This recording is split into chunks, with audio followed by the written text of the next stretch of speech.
What's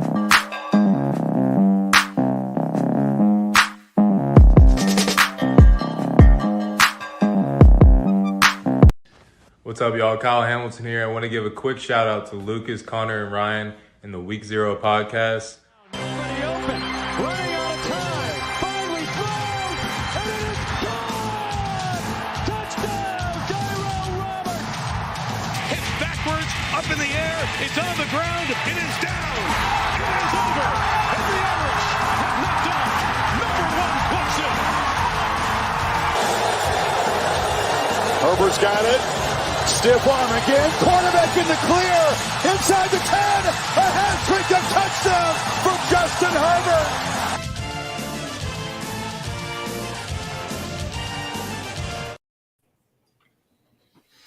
What is up, ladies and gentlemen? Welcome to the Week 0 podcast, where we finally have a fourth member that will hopefully continue to be with us for the foreseeable future, replacing the long and dearly departed Andrew Coster. Josh, NIL money, please. Bryant, do you need that money to make your football team better or to help your football team? Or for both? Well, I don't know what kind of school Kentucky is anymore. There was that debate at the beginning of the football season. Oh, we're football school. No, we're basketball school. Well, it turns out we're not any kind of school. Actually, I think we're a cheerleading school. I think 25-something national championships. Go Cats. Straight up. What's the basketball team's record? Oh God, they dropped like 14. I think they've lost 3 games, but they haven't been able to beat a ranked opponent yet. And that's frustrating. At least you're not Louisville. At least you're not Notre Dame losing to Florida State. So we lost to Utah Valley. We lost to Boston College. We lost to Tarleton State. So Virginia Tech did? We lost to Boston College. Why the hell are you guys still ranked? No, we're going to drop out because we were ranked playing them, and then the new rankings will come out. But Ken Palm still has this top 30 right now. So I don't understand that. Well, because I don't know. Notre Dame loses to we lose to Marquette because we don't. I don't know. It's just sure, the Boston College hurts a little bit, but the fact they were Boston College is better than Florida State. It would have been a quad 4 loss, but it actually bumps its own self up to a quad 3 because Boston College now has that win over Virginia Tech, so it actually helps Virginia Tech a little bit. But I don't know. I don't understand the net. I don't understand the quads and all that stuff. Whatever they've done with how they come up with the basketball stuff, I don't understand that. So, what we really want to know is how Lucas feels about being hurt by his own former Oregon Duck. Who? Justin Herbert. He gave you guys an L. Oh, that's all right. You forgive him? Honestly, at this point, I think the Jags accepted that the Jags are going to beat the Jags. At this point, I don't know if they're still going to get in, but I think the Jags are a more exciting team anyways. I think it would be better to watch them in the playoffs than the Titans. Tannehill, you might as well just bench Tannehill the rest of the season. Give him a little time. He's already out. Okay, good. He's not playing for the rest of the year, and he hasn't even really been the problem. It's our coaching. I don't understand. I know we're getting into this, but I don't understand how you can run the ball 15 times with the best running back in the league in the first half and then run him twice in the second half. I will never understand that. The Ravens had nearly 200 yards rushing against the Browns, averaging 8 yards a carry. J.K. Dobbins had 125 yards on 13 carries, and then they run the ball once in the fourth quarter while Tyler Huntley took 30 pass attempts. They were acting like they were down 30 when they were only down 10, and all you have to do is run the damn ball. Well, what I don't understand is how the Jags all of a sudden, ever since that loss to the Broncos, it's like Trevor Lawrence came back with a fury. Because they realized how bad they had fucked up. I just think it's hilarious that the Ravens are back to losing to sex offenders at quarterback. So that's pretty funny. They had to take Big Ben for 20 years. The sex offenders. We're just the ones who had a guy get away with murder. So I'm not sure which is. had to deal with Big Ben for 20 years, and now Deshaun Now it's- Watson. Hey, you know what, 15, Lucas? and then you're like, Morals and the AFC North should never be said together in the same sentence. No, that's true. Apparently they don't have it. Because even still, Ravens and Steelers fans, we might dislike each other, but we both hate the Bengals more than we hate each other. hey, it's okay. The Bengals have a woman beater at running back, so I mean, It's not even for that. It's all like, right. yeah, it's not even for that. It's like it's just they're like the little brother who thinks that they're all hot shit all of a sudden. Hey, because hey, Connor. because they had a one good year. You know what I mean? Hey Connor, do you even acknowledge Cleveland? Like, No, do you? No, me neither. Hey, what about- you're a Steelers fan? So, I mean, so at what point that's the are thing, you guys like, going to sign Matt Ariza? Me and Josh, we're Ravens and Steelers fans, but we don't even acknowledge Cleveland. I don't even acknowledge that we came from Cleveland. You guys don't even like them anymore because we all liked them up until when they beat you in the play. Everyone likes the Browns when they had that good season 2 years ago. Mhm. And then the Deshaun Baker Watson stuff Mayfield. happened. Now they're the most hated team in the league, pretty much, other So- than Washington. So, Connor, which one of the teams in that AFC North is going to sign Matt Ariza? That's the real question. Who needs a punter? Not the Ravens, probably the Browns. no, the Browns got a good punt. Actually, you guys all have good punt. Actually, after that terrible punt that he had against the Ravens, I would say the Steelers because Yeah. he had like a 17-yard punt. And Was it the guy that was from Georgia Tech, the fat? Doesn't the their fat punter? punter? I was like, doesn't He's their like a- punter he's weigh like like like 300 pounds? Hesley or something? It's like Preston. Presley or something. So if he comes to the Steelers, he's either going to just magically become amazing, stay for 2 seasons, and then go play for the Patriots. Yeah. Or what you're gonna have happen is George Pickens next year is gonna turn into like a Pro Bowl wide receiver, and then he's gonna leave in 3 years. I don't know why, but Yeah. I could see George Pickens being like the next Antonio Brown or Juju Smith-Schuster. So he's going to Kansas City, is what I'm hearing. Yes. He's gonna sit out a year, could demand money and demand to be traded next season. I Okay. still have. Okay, yeah, let's get on. The thing is, I didn't even introduce everybody yet. I just realized that. We No. never really figured out. But yeah, I'm your host, Connor. Prying open the door, whatever the Prying open window the window. is. Window. Trying to pry. Brett Pry's trying to pry open. Why are you trying to pry open a window? It's too cold, Connor. No, we're trying to open this slight window of contention. I highly doubt it, but whatever. The signing day actually gave me some decent amount of hope. False hope, but we'll see. We have Ryan, Fly High 23 Fravel, talking about Ronnie Hillman. Lucas, All for a Girl McKnight. We'll get into that reference in a bit. And then, of course, we got Josh. So, actually, we'll get right into it. So, Peyton Bowen, you was committed to Notre Dame For a year. for a year, flips to Oregon, and a day later flips from Oregon to Oklahoma. All supposedly because of his girlfriend who goes to Oklahoma. Is that correct? And his mom. So when you watch, I'll just put in my thoughts. I never even thought we had a shot at Peyton Bowen until until I saw the edit of him committing. Like, I never thought that he was even a possibility. I heard no talk about it in Oregon talks at all. Obviously, Ryan gave me more information than I heard from any Oregon talks. Yeah, it was all any from Oregon Notre people. Dame worrying that he was going to flip. Yeah, and he took the visit to Oregon. It was, I believe, an unofficial. And then that was the last I heard about it. And then next thing I know, he has an Oregon hat and a Notre Dame hat on the table. And he chooses the Oregon hat. And then it's hilarious watching his mom during the whole thing and the whole crowd, because he picks up the Notre Dame hat, puts it on. His mom's like, woo, oh my gosh. He's like, oh, and everybody's like, woo. And then he goes, psych, puts it down, picks up the Oregon hat, and she just goes, It's like there was there was one mom who went viral because she she had the same reaction. There was one mom who literally got up and left. I think that was the Georgia, Alabama, right? He chose Bama over Georgia. Or something Yeah, like I that. think it was. I think so. She was, or She No, might no, have no. been- It was Ellis. I remember because it was LSU, and he chose Alabama over LSU. Yeah, that's right. Yeah. And she like straight up looked really mad. And Oh, like, she walked. And She then the walked guy away. asked- She walked out. yeah, Then the Skylar guy walked asked away. on TV, he was like, "Who is that?" Just walked away, and he's like, "My mom."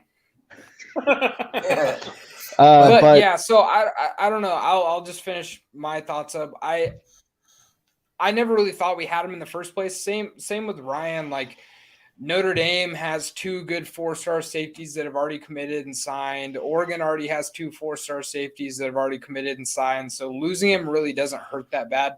It was just a really dumb situation, and then not noticing that his girlfriend had committed and signed to Notre Dame or Oklahoma for like soccer or some shit in November. I think that was the biggest part of it. And he put in this whole speech like, "Oh, after consideration, I thought about it. It's not best for my future," all this kind of shit. And it's like, dude, there's women at Notre Dame, there's women at Oregon. Like, I don't know. I just think that he went to the worst situation of the 3 by far. I think Ryan can agree with that. I know Venny is a good coach, but I just don't see Oklahoma flipping things around anytime soon, especially once they Oklahoma get to has the SEC. three safeties already in their class. So add Bowen to that. It's like, I mean, I understand he's a 5-star and all, but like, who's to say you're going to be even guaranteed to play when they've got 3 other 4-star safeties in that class? I mean, I look at it. I commented in his comments. I was like, it's okay. I know you made the wrong decision, but Oregon will be here with open hands when you want to Enter the transfer. oh, when that relationship goes sour. He wants to transfer after they go 6-6 again. Yep. But no, so like, okay. So go ahead. I'll show you. Go ahead first. So of course the internet is undefeated when it comes to stuff like this. Oh, absolutely. I saw where somebody edited the whole Oregon committed banner because Lucas, you know what that looks like. You know, it's them in Oregon gear in front of the field. There's a duck, you know, cheering in the background. People edited money bags on the field. Yep. So I haven't found the Oklahoma one yet, but all right, go ahead, Ryan. That's all I wanted to get in. No, so like some more background information on it is that his mom has been very pro Notre Dame the entire process. She's been pro Notre Dame. Where's he from?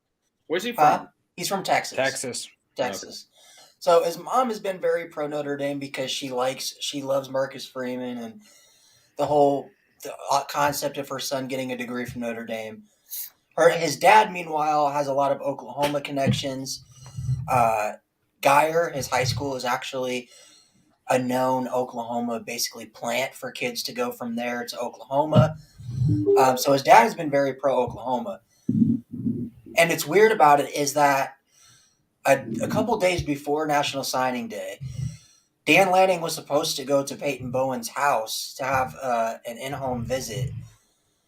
And Bowen actually called and canceled that visit so that instead Venny from OU could have his visit. So at that point, everybody's like, oh, he's going to go to Oklahoma, blah, blah, blah, blah, blah. Then he has that visit with Notre Dame that his parents weren't even going to allow to happen at first until Marcus Freeman kind of did his thing and got them to allow it.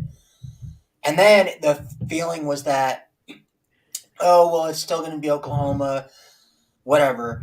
And then he gets on a group chat call with all of the other Notre Dame 2023 commits and signees, including Marcus Freeman and all the other head coaches. And that was the night before signing day where he said, hey, guys, I'm coming to Notre Dame. I know you've seen all the reports, but I'm sticking in Notre Dame. So everybody's like, oh, okay, cool. That's when Drac Bowen posted that picture of them together saying, you know, remember the promise and all that stuff. Then we get to National Signing Day, and he pulls that whole charade, which I guess we ended up finding out. The reason he had Notre Dame and Oregon on that table was because him and his family had talked the night before, and he said that he was going to pick Notre Dame. That's what they all agreed on. When he flipped to Oregon, that's why his mom was so upset, is because she's like, that's not where you told me you were going to go. And so then it became a whole thing where mom and dad were like, hey, we don't want you going to Oregon, so we're not letting you turn in that paperwork. So they either said it's either Notre Dame or Oklahoma. He then gets on the phone with Marcus Freeman because people didn't report this, but Notre Dame actually pulled their offer from him. And after that whole thing where he committed to Oregon, it kind of left a bad taste in Freeman's mouth. And so they pulled the offer. He calls Freeman back and basically says, hey, can I get my offer back? Can I still go to Notre Dame? And Freeman left it up to the other 2023 commits to kind of have a vote on whether or not that happened. And they all voted against it, which is why he ended up at Oklahoma. Because his girlfriend went there and his mom preferred either Oklahoma or Notre Dame. Only option left was Oklahoma. So, I don't know, man. I know kids make mistakes, but this whole recruiting process is just like, he's not only embarrassed himself, his family, Oregon, Notre Dame, and Oklahoma. And it's like, if I were three schools, I would have just pulled all of our offers at that point. Because it's like, this kid does not seem like he's fully committed to anything. And it's like, I don't understand how hard it is to pick from three schools. I don't understand that. Well, and it's the weird thing about it too is that it wasn't even really three schools. Like I said, I didn't even hear anything about Oregon in this mix. I didn't either. He just had us in there for whatever reason. I don't even know if Lanning really recruited him very hard. He got confused and saw the O and got the O's mixed up.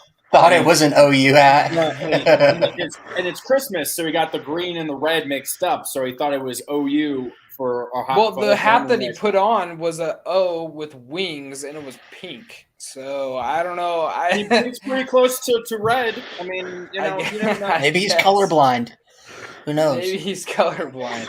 I don't know. And then part of the whole thing too, once I started hearing stuff about him on 247, he's small, man. He is not a very big kid. 5'11". And they were talking about how he's gonna have to 5'11". He's a safety. Yeah. He's 5'11". He's skinny. He's pretty he's athletic, obviously, but he's just a skinny dude. And compared to the guys that we have, I don't know about Notre Dame's guys, but Tyler all our guys are all 6 foot. Yeah, safeties. Tyler Turner and Cody DeCambra that we just got. The only reason you should be that skinny as a safety is if you're tall, like Kyle Hamilton was, where Hamilton was 6'4", 230 or something. And he's just he's not the fastest, but he's But tall. even Kyle Hamilton wasn't as sought after as Peyton Bowen is, which is weird to think about. Those metrics. It's location, though.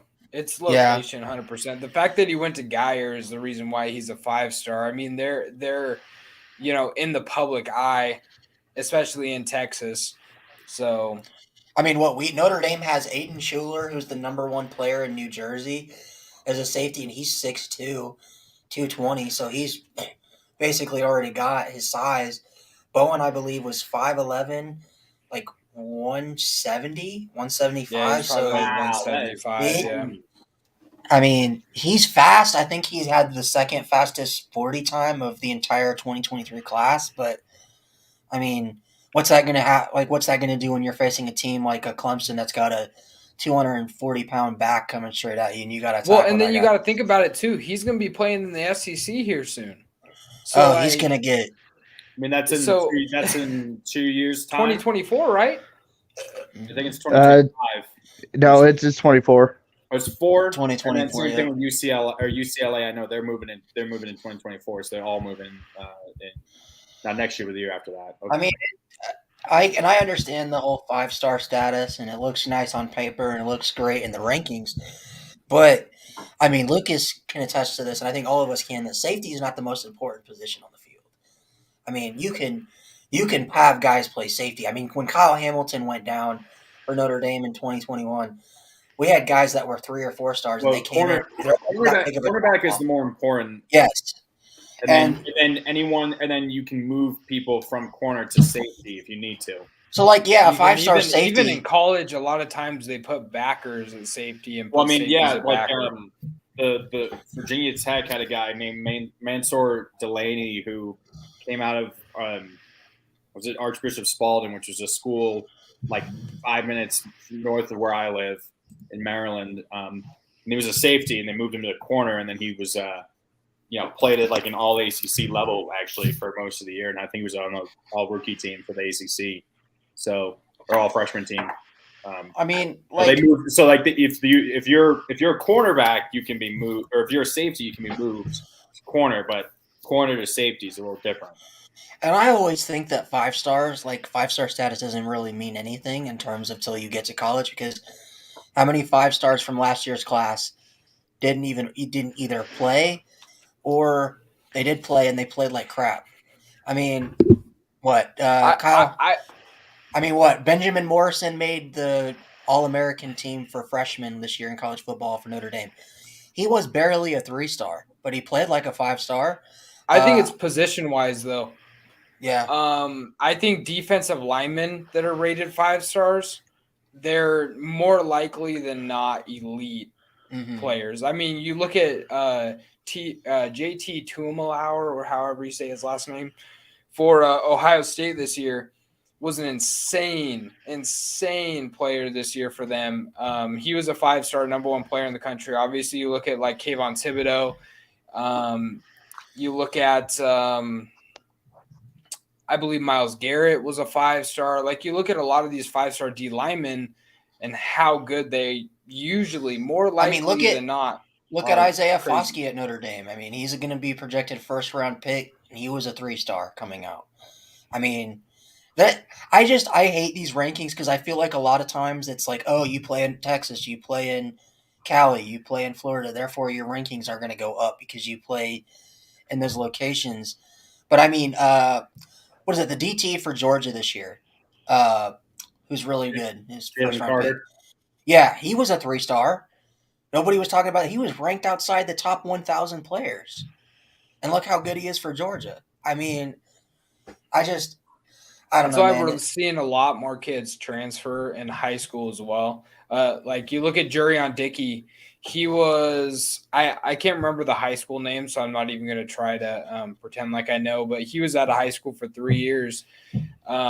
He was a borderline 4-star, 3-star guy, and then he transferred high schools, and now he's a 5-star number 2 wide receiver in the country, Oregon commit. So, like, you're going to see a lot more of that, I think, in high school now too, just with the media covering these certain high schools and whatnot, especially in, like, the 3 main states of high school football, which are Florida, Texas, and California.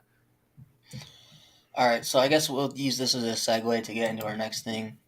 We asked Jalen this, but we didn't get a chance to talk about it ourselves. What are your guys' thoughts on NIL and transfer portal? Do you think it's ruining college football?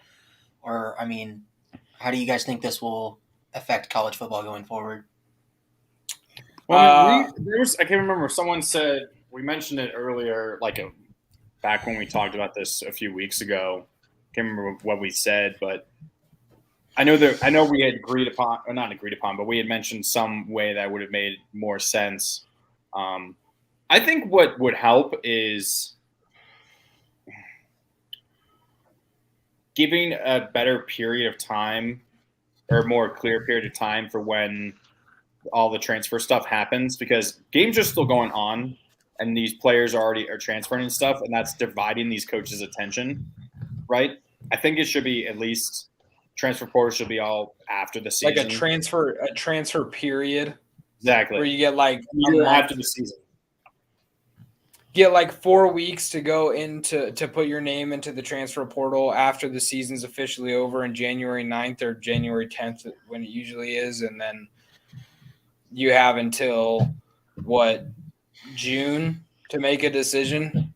Mm-hmm. I think that's makes sense.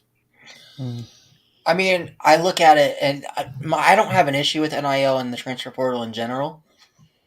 The main thing is like what it was meant to be, and then what it is. So, like, what NIL was meant to be was, a way for kids to make money while they're in to make money while they're doing the work for the school. It wasn't meant to be an enticing thing for recruits. It wasn't meant to be used to buy kids to come play for you. It was meant to, once you get to campus and you do the work, then you get money. But now these kids are getting money, and it's either these schools don't actually have to guarantee you that because you're not guaranteed anything, as we've seen with the Jordan Addison situation. And then two, these kids don't realize that if somebody offers you $1 million to go play at Alabama, basically cut that in half. So you're basically, because of taxes and all that stuff, and a lot of kids don't realize that. And I think a lot of kids now don't also realize it shouldn't, where you go to college, what should determine that more isn't NIL. It should be NFL potential, because you could get $500,000 after taxes, everything's out for your family, and that'll help you live comfortably and stuff. But what are you gonna do when you get hurt? That money's not gonna last you the rest of your life. What you want to go somewhere where? But the other thing is schools, sure, well, all the 5 stars are the ones you think will make it, but then you have schools who historically, like Virginia Tech, who turn these low 3-star players into NFL prospects, right? Mm-hmm. So they're not the ones getting the money, at least at the beginning, right? I mean, they're still, at least not the big money. They can still now get a deal with, a small, business or something. I just don't think these kids are really educated in terms of, how money works, what, when they're signing stuff, what that all means. I mean, also, look at the transfer portal. I mean, I hate it because now Notre Dame's been caught tampering with the whole Sam Hartman situation. But, colleges are going to start doing that now. And it's sad when you see the NFL, and the NFL has a better handle on their whole situation than the college football does. I mean, well, they've also been doing it for 100 years. So, I mean, but it's not that hard to get somebody to monitor. Hey, if a coach reaches out to a kid and it's being reported on that, hey, Drake May is getting offered $5 million by Alabama to come be their quarterback and leave North Carolina in the dust. If that's being reported, then those names of those coaches should be given out and given to the NCAA so that there are repercussions for that, but there's not. And well, it's part of an investigation period, though. It's not. You're not guilty until proven otherwise. So you can't. It would be like, say, Oregon was like, oh, Kalen DeBoer, the head coach for Washington, is calling us about Bucky Irving to get him over there and whatnot, and they're trying to get Bucky Irving over there. NCAA should put a stop to this. And then Kalen DeBoer is obviously, no matter if he is or not, you say I don't know what you're talking about. I don't know what you're talking about. That's not happening. And then the NCAA is like, well, we got it reported, so here, you're suspended for a year. Stuff like that. I mean, I think you'd have to have some sort of proof. I do agree that the tampering is bad, and there should be some sort of block or a wall in between. But it's you can always have a third party or something reach out and I believe with Drake May, it was a third party. League. Yeah. It still happens in the league. It happens in the NBA. It happens in all of these different things. I mean, what? It's just now. New York? It's just now. There's a way to see it, and it's more. But I mean, do you guys think that eventually, with this new NCAA president, that he's going to start cracking down on this stuff? And do you think that he will? I hope so. Do you think this will turn into teams like UC or USC with what they did with Jordan Addison? Do you think that we could see repercussions in the future for what they did recently? I don't think. Here's the thing. Okay. I don't think USC did anything wrong with Jordan Addison's situation. I really don't. I mean, I disagree too. There's a difference between in the middle of the season, taking someone out from another coach's nose and whatever, but I really don't see an issue. They said, hey, come out here, you can do all this stuff, blah blah blah blah. We're gonna have a whole new coach, new offense for you, and he said yes. Well, you don't the think there's issue anything. is he wasn't in the transfer portal when they started talking. That's what we're That's talking my about. problem. Is like we don't care if you go in the portal and somebody's enticing you, but we're more talking about like a Drake May who has already stated that he's not going to answer the transfer portal, and these schools are still And he's offering being him solicited. yes Yeah. $5 million Yeah. and basically trying to be bribed to enter the portal. Mm. That's where I think Yeah, it's like these that's kids. for That's a slap in the face to North Carolina, and there has I to know. be I some think- protection for these smaller schools that can't recruit at the same level as an Alabama or Georgia, and they're getting these players like a Desmond Ritter or like a Drake May, like those guys who go to those smaller schools and end up being legit NFL prospects. Those schools should have protections to be able to hold on to those guys. Yeah. They shouldn't Well, just be like willy nilly. Oh, here, come to Alabama and be our quarterback for a year for $5 million. yeah. Well, I'm not about the drama or anything, but I think that would happen a lot less if people name names. I mean, it's Yeah. not like they don't know who's calling these kids. It's not like the kids don't know they're talking to this person or, you know. For sure, and that's what actually recently Deion Sanders came out against Norvell because of the Travis Hunter situation. Because Norvell was in contact with Travis Hunter before he even entered the portal, and obviously Deion Sanders. I mean, I'm not a fan of Deion Sanders. I think I really honestly pray on his downfall. I do too. I hope he does terrible, but he does have a bit of a point there. Obviously, he knew Travis Hunter was going to come to Colorado, whether he told him to or not. And he was getting notice from Travis Hunter that Norvell was in contact with him before he even entered the portal to get him to Florida State. So was that what that whole beef on Twitter was with Hakeem Williams and all that stuff? no, I mean, kind of. It was mostly Williams was just talking shit because obviously Hunter said that he was going to go to Florida State for like the longest time and then was like, nah, I'm going with Deion. And then it was kind of like the Peyton Bowen thing. He like switched at the last second for no reason other than to play with Deion. And then Williams was like, I'm not going to pull a Travis Hunter. I'm sticking with the Knowles. I'm going to stay here. And then Hunter was like, I was in contact with Norvell. Like he wants me here. They would pick me over you any day of the week. And he was just talking all kinds of shit. It was pretty gnarly. But yeah, I do want to touch on for myself some that Ryan said about like the NIL. I think with NIL, what it was meant for is to have like obviously name, image, likeness. It's to have some sort of sponsorship, like you're a NASCAR driver or you're a track and field guy in the Olympics or something like that. You're sponsored by a certain thing, and we're not seeing that. Like these kids are getting paid money.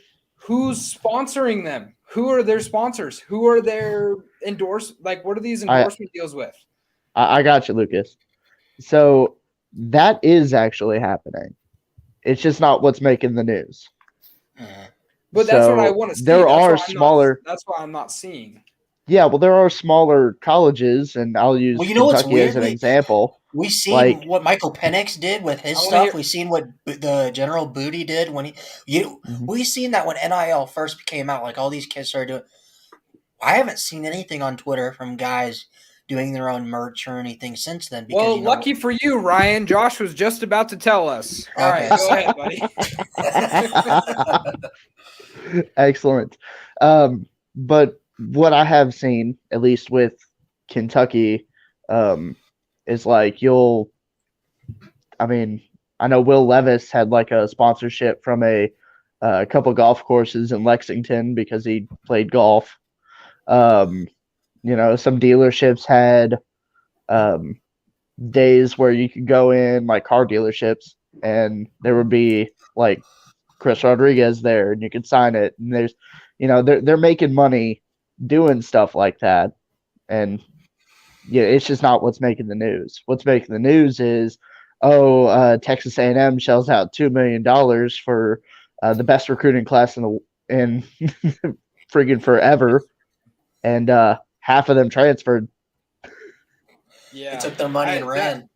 That makes sense. I mean, I did see something with Noah Sewell this last year. Obviously, he wasn't recruited during the NIL times, so he didn't get it right away. But he had this this Airbnb, this like Oregon Airbnb thing in Eugene, where it was like all decked out throughout the whole house and Oregon shit, like Noah Sewell stuff. So, I guess if I spent some more time in Eugene, I would probably see a lot more of that. But it's just, yeah, you're right. It's just something that we're not seeing. Like, I mean, obviously Mateo Uyunglele got some sort of something, you know, for signing with the Ducks. Obviously, you're not going to just go to Oregon, or you're not going to just go But somewhere Lucas, unless you're going to have an NIL. Oregon cannot deny that nor confirm it.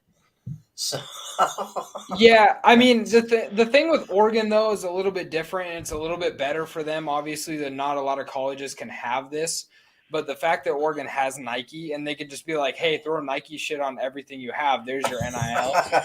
Like, it's that simple. It's all we have to do. There's a lot of schools that don't have that, but I'm surprised that Miami doesn't take advantage of that. Like, why don't they throw the bowl on everything, Under Armour on everything because of Dwayne "The Rock" Johnson? Like, they could do things like because this. they're Adidas. That's why they have an Adidas deal. Well, that's their problem, I guess. They should take advantage of the Rock a little bit. Notre Dame should reach out to the Rock. Since, that'd be cool. Well, he didn't go to Notre Dame. Hey, but we're Under Armour. As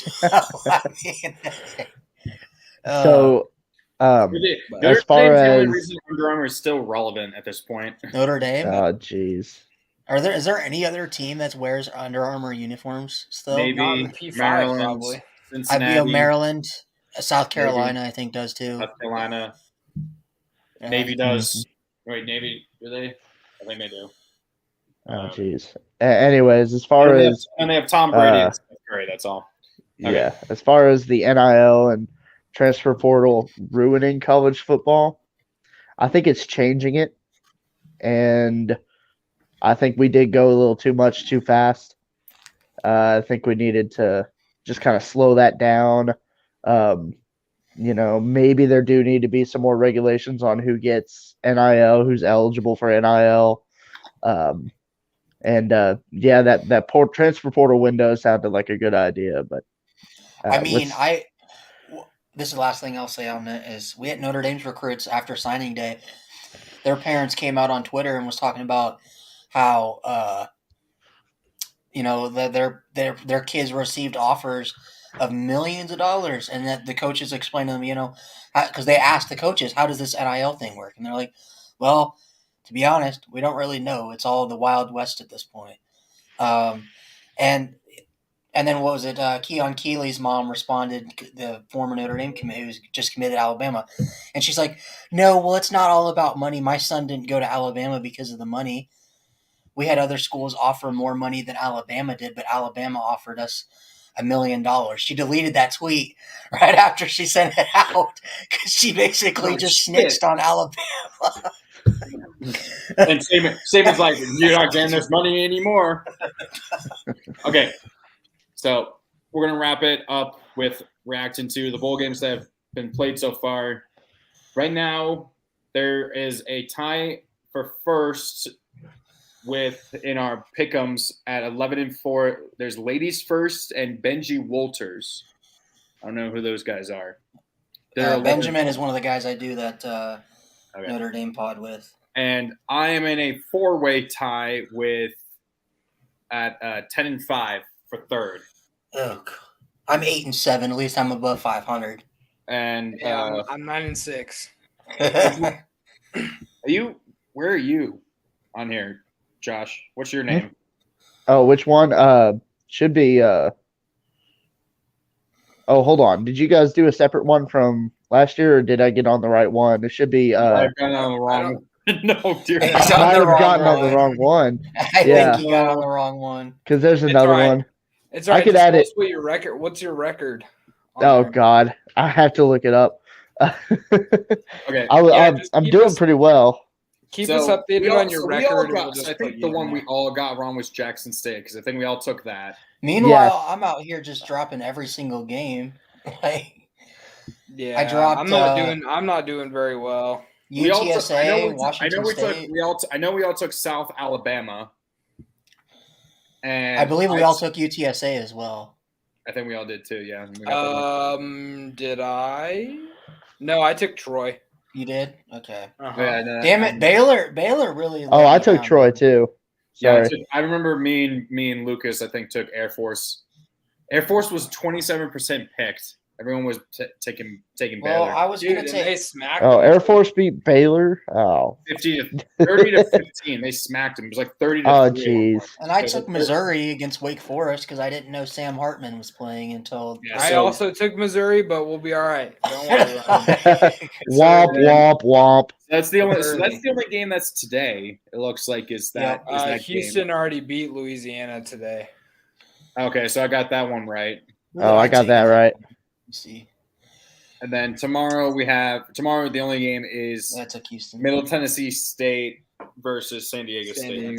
I took San Diego State. I'm pretty sure I took so Who do you SDSU. guys? Who are you guys So far- some of the games? Well, so far, who do you guys think is the top performer? In my opinion, the top performers of the bowl season so far, I'm gonna say Western Kentucky, and I know they played South Bama, which obviously isn't like 10 and 2. They're not they won usually that great, 3 touchdowns. but they won by a lot, and Austin Reed, he said he's coming back next year, so that's huge. I think the Hilltoppers might be they might be a decent team next year. I mean, ended 9-5, they might be decent. I would say for me is also Eastern Michigan, because I remember watching the beginning of that game, and San Jose State scores a touchdown, and then Michigan State on like their first or second play from scrimmage on their first drive fumbles it, and I'm like, oh dear God, San Jose State's about to run away with it, but they are unable to score, and The block field goal. the guy scoring, they made, instead of 14s there, they made 13-2, and then they kind of ran it away from there. I mean, the obvious one that is important to us is Frank Gore Jr. also going fucking off. Yes. For Nuts. starting. What it's a bowl record for rushing yards, right? Bowl season record. Yep, no running It's like back has ever done that. 325, right? 325. Jesus. And he had a passing touchdown. I mean, that's his thing, though. He has passed. And honestly, the other one that was most impressive was Oregon State. Honestly, I didn't think it was going to be that much of a blowout. Yeah, but when you see, I mean, like, all credit to Oregon State. Like, I'm super stoked for those guys. A 10-win season. Only the third Which is ever great. in school history. Only the third ever 10-win season in school history. I think it's great. Last time they did it, I believe, was when Jonathan Smith, who is their head coach now, was the starting quarterback, and he had Chad Johnson. That was when they beat Notre Dame, right? Yeah, when they In the bowl smashed game. Notre Dame in the bowl game. Probably could have gone. Probably should have gone to the national championship that year if they didn't fall apart. What year was that? 2000. Okay. No, I think it was 2000. Interesting. But the thing about it is, Florida. They didn't have AR-15 either. They had like 4 opt-outs, like of starters. AR-15 They wasn't didn't there, have so yeah. AR-15. But Like, Well, I mean, he wasn't very good either. yeah, Florida, He's at least worth what? He's at least worth points. 2 touchdowns, maybe. I mean, but also Oregon. I mean, Florida also kept their win their score. Well, I will say, watching that game,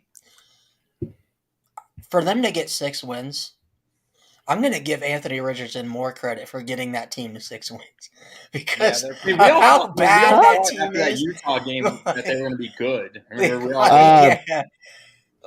I mean, that team is bad. You take AR-15 off that team, and that team barely doesn't even make a bowl game. So, I mean, that team was terrible.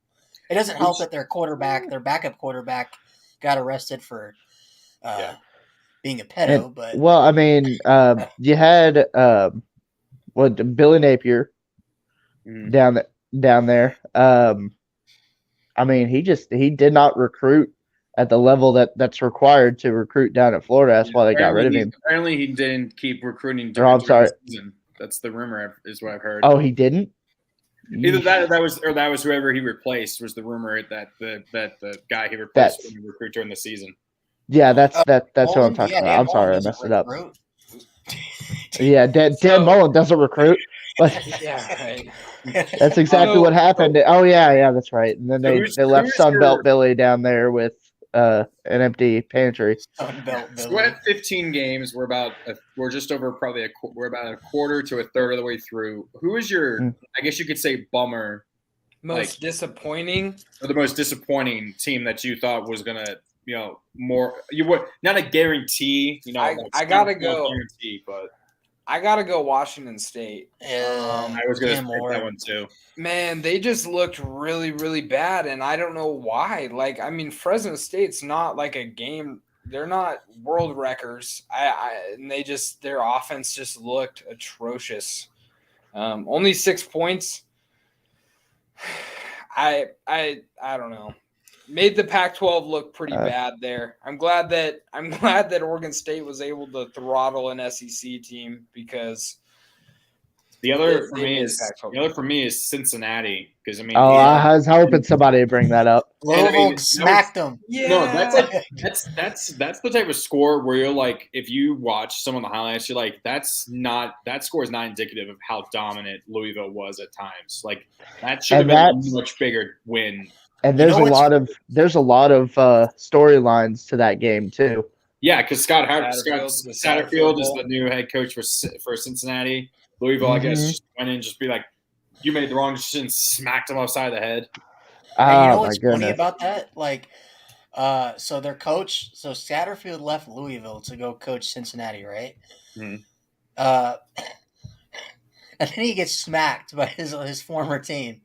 And not only that, but one of my buddies who I played against in Illinois high school football, he originally committed to Cincinnati. He's been in Cincy for 2-3 years maybe. And right after, like a week after that game, he transferred from Cincinnati to Louisville. He was one of Cincinnati's top players and recruits. His name's Jaden Thompson, and he's like, "Hey, I'm out of here, peace." And then goes to Louisville. Was that?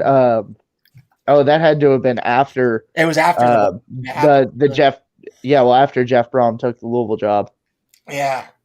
Yeah. Yeah. By the way, that is an old rivalry game. It's called East, right? The Big East. The American Conference. Yeah. And it's called the Keg of Nails. Ooh. Cincinnati versus Louisville? Yeah.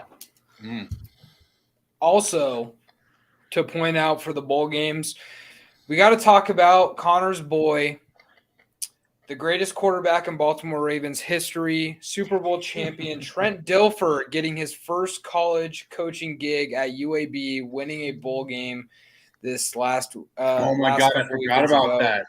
Already almost got canceled because he walked over and gave one of the cheerleaders his Super Bowl ring to look at, and it was caught on camera. It looked really, really sus and really bad. Hey, he's a dill, man. But he is a dilf. He is a dilf. But yeah, good for old Trent Dilfer, man. Winning a bowl game I think it was his first ever college coach game. So that Super Bowl for him. That Super Bowl is probably the worst Super Bowl in terms of combined quarterback play. Offense, Kerry Collins Kerry Collins, that I think is the worst quarterback performance in a Super Bowl ever by Kerry Collins. I think he had less than he had like under. It was like a 10 passer rating or something. Like if he spiked the ball under the ground on every play, he'd get like a 40. Well, he was also playing against probably the second best defense of all time. That's true. But I'll go ahead with mine next. I had kind of two disappointing teams. It was SMU with Tanner Mordecai against BYU, and then that one hurt my soul, man. Didn't it? I wanted that. So bad. I just noticed they won by 1 point. I got BYU right because they went for two, right? They went for two for the win. Yeah, But it honestly should not have been that close. Did SMU go for 2? And Yeah, SMU went for 2. Yeah. But the thing is, people don't realize that BYU is really freaking garbage. And the fact that SMU could only score 24 on that team, like Ryan, right? People don't realize. Maybe I haven't vocalized this enough throughout the season. BYU is trash. BYU has been trash. ever since I don't the know why Gator Hunter people. left. And we're also seeing that Zach Wilson's was a lie because he's probably now an all-time NFL. Hey, Mike plus. White. He's not gonna Hey, be playing no. for the Jets anymore. No, it's more Mike White is just flat out better than Zach Wilson. Dude, Wilson he's is not garbage. even – Mike White's not even the best quarterback on that roster. Steve Reister or whatever the fuck that guy's Joe name was. Flacco. I don't know. Where did that guy come from? Can Can somebody tell me who he is and where he came from? The quarterback that came in for the Jets? Oh, Please. my God. Because I've never heard of his name ever in my life. It sounds like a Madden creative player name. It was like That's the joke. Steven That's what everyone was joking about. That's what he was. Stebler or something like that, or Stebler. Trevor. He's from I South. got it. No, I know where he is. South Dakota State. That's Chris Trevor. No. Minnesota and South Dakota, and that's South Dakota State. He went undrafted in 2018, played 2 seasons as a backup for the Winnipeg Blue Bombers, where So he went up north. Where he went up north at the Canadian Football League. He won a Grey Cup. He won a Grey Cup in 2019, and then apparently he played for the Cardinals in 2020. Oh my God, he was with the Ravens? All I remember him He was on the Ravens practice squad. All I remember from last the year. only reason I even know who that guy is because in Madden, when I do a franchise rebuild, I look for a trash ass QB that has a ton of speed. And he's a 54 overall, but he's got 90 speed. Did you see how bad that pass was though that he completed, where he underthrew the ball by like 10 yards, and it would have been a touchdown if he had actually properly led the receiver? Yeah, well, he's bad. He's not supposed to ever be playing. And yet he's still better than Zach fucking Wilson. Okay. I really needed. Hey, I think Brett Griffin might be better than Okay, Zach let's try and get this under now. Is there anything Hold else we on. have to say about Hold the on, bowl I games? had one more team. Okay. The other team that was disappointing was South Alabama.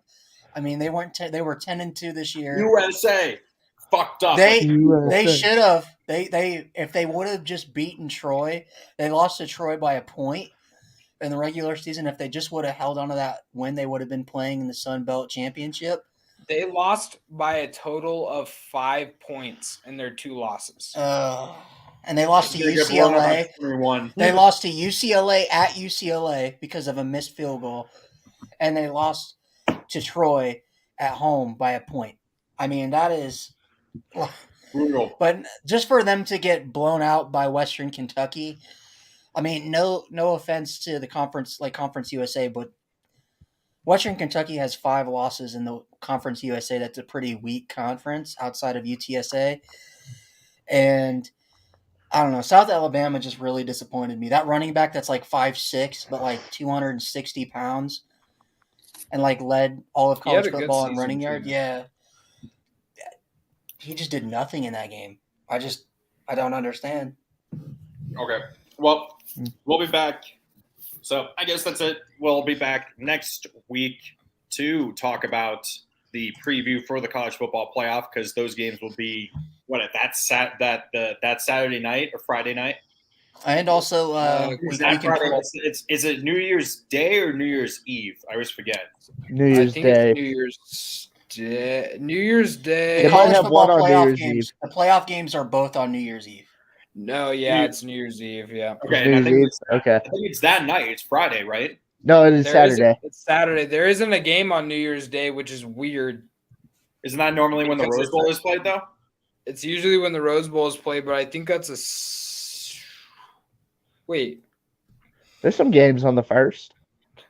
No, there's none actually. It's because it's year. a Sunday. It's because it's a Sunday, and that's college or NFL.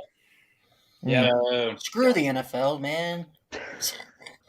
They don't own a day. I'm starting to say that too. Okay, so but no, Friday talk about to preview the bowl game, those 2 games, and recap the other bowl games that have been played since then. Real quick, what have you guys asked for Santa for Christmas? Ask for Christmas. I already opened my shit. I don't even. Yeah, I know. already got my well, gifts. It's kind of awkward. I've got like since my birthday's in December, so I get like halfway through the month, I get a gift, and then You get Christmas I get a gift. This is my Not gift. really. It's not that nice. I can't put it on because my head's too big. So I got something. So I went home early. I went home last week, and we exchanged Christmas gifts early. But then I got all my Santa gifts, as my mom likes to joke, before everyone else. So I'm just sitting there opening all my gifts, just awkwardly, just sitting there. And I know he's a piece of shit human being, but I finally got what I always want, a pair of these that I always wanted, a pair of Yeezys. Nice. And now that he's no longer, that they're going to keep making these, but not, have him be part of it, I can be a little bit more comfortable buying these. You know what I mean? So Hey, you know what? I got me like 3 years ago some Air Force One Red Octobers. And guess where they've been sitting for 3 years? In the box. Dude, you gotta Air do Force that to Ones them; are they'll the fall apart. worst. Air Force Ones Ryan, are the Ryan, worst. you know what you You should can't do? keep them from What you should creasing. do? Just They're blocky as hell. Just give us some of that money you're about to get, and then we'll buy it we'll buy shoes. We'll all buy a bunch of shoes that'll just stay in the box. No, guys, I will buy the $20,000 pair of working Back to the Future Nikes that actually work. They're like oh yeah, the self-tightening ones. The self-tightening ones. They made those in 2013 or something. They actually work. 2015. Sorry, whatever. I know they made a bunch of them. So I'm gonna start getting into some of that fashion that I got him that job. Don't get all. I got him. Don't get all freaking bougie on us. I'm gonna start getting into that like James Harden or like no. So like that style of dressing. Oh, okay. So Ryan and Connor, you guys might not. I'm pretty much going to do this just to rub this in the face of Lucas. What is that? What is? Oh, is that a standard capacity magazine? Oh, I don't want to hear. Can't have those no more, can you? Hey, we're grandfathered in. It's all right. We'll be all right. We'll be chill. That's a joke, Connor. It got pushed back into mid-January, good. So we don't got to do it quite yet. Yet my boss is like, nope, we got to start already. We got to start it. Anyways, I asked for a desktop, so I'm going to be putting a desk together, setting up a. For my birthday gift or something. I asked my fiance Ryan, how about you just buy me and Lucas new desktop PCs? Yeah, so I can pay you guys to fucking edit. Yeah, exactly. if you get us the desktop, start them at real low rate, dude. Just low. Give them $1 an minimum hour. Less than minimum wage. Let's do. No, that'll be my more than what I'm getting now. So no, Ryan, I'm actually kind of serious. Like, I will edit if you like, because my thing actually sucks. Like, my PC is 5 years old and it's slow as shit. Connor is down bad when it comes to PC. You know, the first thing Connor is down bad. The first thing I'm doing is I'm buying us. My laptop's being slow as shit. Like all my computers are hating me right now for some reason. The first thing I'm doing is I'm buying us each a shit ton of Dubby, and then we're gonna put in our liquor. That's not a bad idea. That way we can all hold it up at the same time. No, get a better sponsor, dude. No, you're putting this on there. Dubby. They haven't even promoted us yet. That ain't no sponsor. That ain't no sponsor. I'm gonna talk my talk. They won't even see this. Let's end this under an hour.